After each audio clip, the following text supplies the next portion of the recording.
Isang 62 years old na driver ng taxi ang natagpuang wala ng buhay sa loob ng taxi na kanyang minamaneho habang nakaparada sa parking lane sa kahabaan ng Shuntog Street malapit sa City Hall at Rizal Park kaninang madaling araw, Hulyo 31, 2025. Ayon sa report ng Baguio City Police Office o BCPO, hindi umano tumutugon ng driver noong katuking ito ng isang security officer na nagsasagawa ng routine check sa paligid ng City Hall. Ang buong akala ng SECU ay natutulog lang ang driver, subalit pagkaraan ng ilang sandali, wala pa ring tugon ang driver.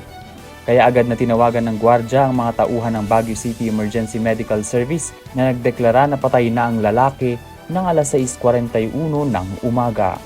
Patay sa paunang investigasyon, habang umiikot sa kanyang nasasakupan yung isang guard ng City Hall, napansin niya ang isang taxi na nakaparada sa lugar na kung saan doon nagpaparada yung mga empleyado ng City Hall.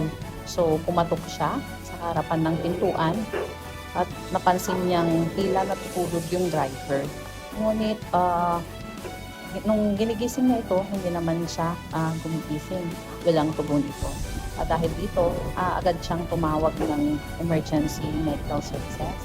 So itinakbo siya sa pagamutan at yun, diniklarang dead on arrival yung driver. Ayon pa sa pulisya, ang driver ay residente ng Pico, La Trinidad, Benguet.